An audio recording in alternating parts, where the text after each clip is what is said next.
comes like entertainment. It comes like comfort. It comes like harmless scrolling, but slowly, silently, it steals your dreams. The world today is designed to capture your attention. Every app is fighting for it. Every notification is demanding it. Every distraction is whispering, just 1 minute. But remember this, a distracted mind can never build an extraordinary life. If you cannot control your attention, you cannot control your future. The people who achieve greatness are not always the smartest. They are simply the ones who learned how to focus. Today, let us talk about 6 simple yet powerful ways to stay focused in this distracted world. These are not complicated theories. These are practical truths. And if you apply even one of them, your life can begin to change. The first key point is know what truly matters, the quiet power of deciding what deserves your life before the world decides it for you. You wake up in the morning not tired but already pulled by things you never chose. Messages, updates, small demands that feel urgent but are not important. It's like walking into a crowded market where everyone is shouting your name, offering something, asking for something, and you forgot why you came there in the first place. Have you felt that? That strange feeling where your day is full, but your heart feels empty because nothing you did actually mattered to you. Clarity is not a big speech or a grand plan. It is a simple, honest answer to a difficult question: what is worth my time today? Not tomorrow, not someday. Today. There was a man who worked 12 hours a day, always busy, always rushing. If you saw him, you would think he was building something big. But one evening, his little daughter asked him, "Papa, what do you actually do?" He paused and he realized he didn't have a clear answer. He was working hard, yes, but toward what? That night, he sat alone, not with his phone, not with his emails, just with his thoughts. And it felt uncomfortable, very uncomfortable. Because when the noise fades, truth speaks. And truth can be sharp. He realized he was chasing approval, not purpose. Movement, not meaning. And slowly, he began to change not his effort, but his direction. Without clarity, even small decisions become exhausting. What to do first? What to ignore? What deserves your energy? It's like standing at a buffet with 100 dishes. You keep tasting everything, but you never feel satisfied. You walk away full, but not fulfilled. And sometimes, let's be honest, we choose what is easy instead of what is right. Because scrolling feels lighter than thinking. Watching feels easier than creating. But ask yourself, when the day ends, what stays with you? The things you consumed or the things you built? Clarity does not mean you will never feel confused again. No, confusion will visit. Doubt will knock. But clarity gives you a home to return to. It gives you a center. Think of it like a compass in a forest. The trees may look the same. No drama, just direction. And sometimes that quiet direction is all you need to keep moving. Even slowly, even imperfectly. I once knew a student who kept switching goals every few weeks. One day he wanted to start a business. Next week he wanted to learn coding. Then fitness, then content creation, then something else. His energy was real. His excitement hard. He didn't lack ability. He lacked commitment to one path. So he chose one thing, just one, and stayed with it. Not perfectly, not always happily, but consistently. And that changed everything. Here's something simple but powerful. Not everything deserves your attention. Let that sink in. Not everything deserves your attention.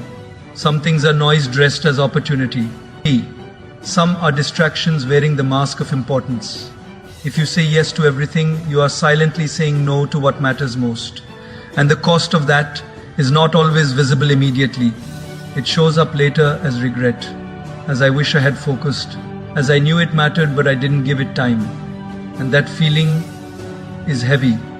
Clarity also brings a strange kind of peace. When you know what matters, you stop comparing so much. Someone else is running fast, good for them. Someone else is doing 10 things at once, that's their journey. You are walking your path, and maybe sometimes you even laugh at yourself because you realize how many things you used to stress about that never really mattered. Deadlines that felt like life or death, now just memories.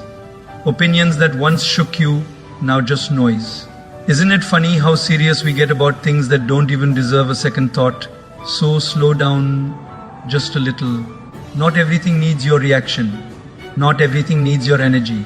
Sit with yourself even if it feels strange at first. Ask the question again gently, honestly, what truly matters to me. And listen, not to the loud voice of the world, but to that quiet voice inside. It may not shout, it may not rush, but it knows. It always knows. The second key point is stop worshipping multitasking, the silent trap where doing many things makes you feel productive, but leaves you empty of real progress. You know this feeling? You open your laptop to do one task, just one, and within minutes, 10 tabs are open.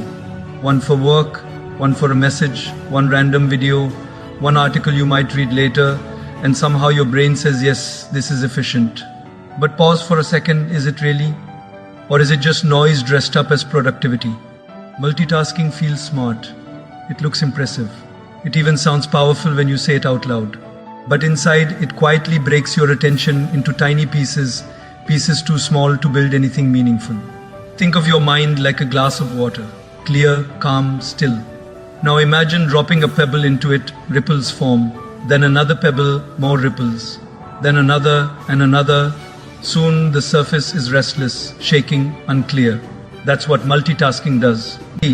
Every switch, every shift, every quick check creates a ripple. And instead of depth, you get disturbance. Instead of clarity, you get chaos. And then you sit there wondering, why can't I focus? There was a young woman who prided herself on being a great multitasker.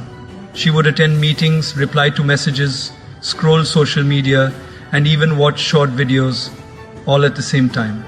One day, her boss asked her a simple question about a project she had been working on for weeks. She froze.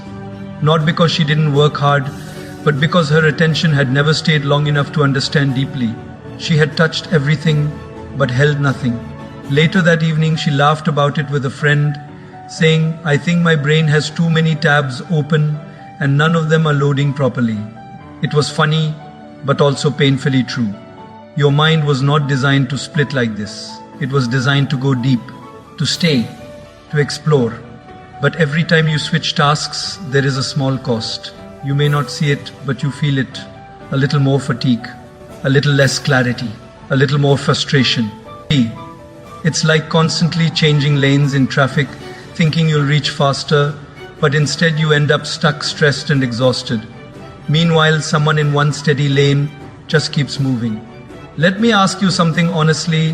When was the last time you did one thing and only one thing with full attention? No checking, no switching, no distractions, just you and the task. It feels rare, doesn't it? Almost uncomfortable at first.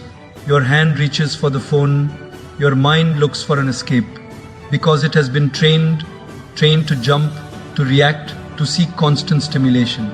And when that stimulation is gone, even for a moment, it feels strange. But that strange feeling, that is where focus begins. There's a man who decided to change one small habit, just one. Every morning he would sit with his work for 30 minutes, no phone, no tabs, no interruptions. At first it was difficult. His mind kept wandering. He kept thinking maybe I should just check something quickly, but he didn't. He stayed. And slowly something shifted. Those 30 minutes became the most productive part of his day. Not because he worked harder, but because he worked fully present, fully engaged. And for the first time in a long time, he felt satisfied, not tired, not scattered, but satisfied. Sometimes we hide behind multitasking because it protects us from discomfort. Doing one thing deeply can feel intense. It requires patience. It requires facing the task fully, without escape. And let's be honest, sometimes that feels heavy. So we distract ourselves. We keep things light, shallow, moving. But shallow work creates shallow results.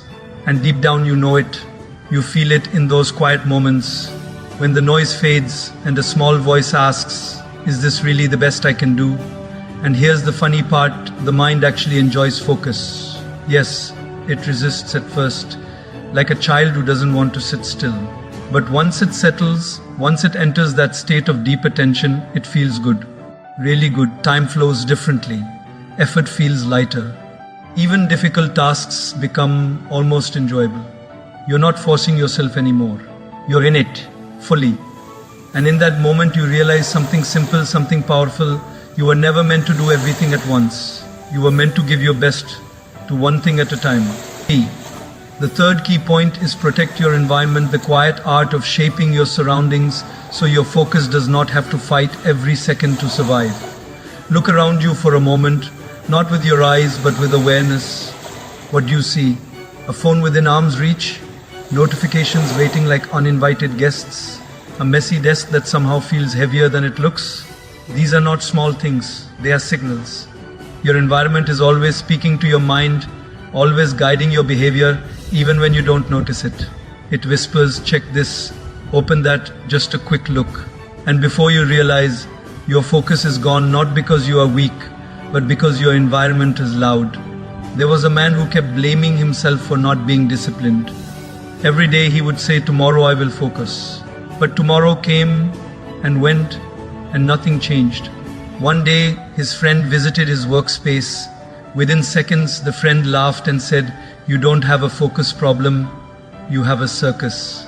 Snacks everywhere, phone buzzing, television playing in the background, 10 tabs open on the screen, even a random song playing softly like it refused to leave. The man smiled awkwardly, but deep inside something clicked. Maybe it wasn't about trying harder, maybe it was about making it easier. Your environment can either support you or silently sabotage you. Think of it like trying to read a book in a noisy market. You can try your best, you can push yourself, but how long will it last? Now imagine sitting in a quiet room, clean space, soft light. Suddenly the same book feels easier, lighter, almost inviting. Did your ability change? The environment changed. And that changed everything. Many people think focus is about willpower, but willpower gets tired. It fades. It disappears when you need it most. Environment, on the other hand, stays. It works quietly in the background. It does not argue with you. It does not get emotional. It simply shapes your actions. If your phone is next to you, you will check it. If distractions are visible, they will pull you.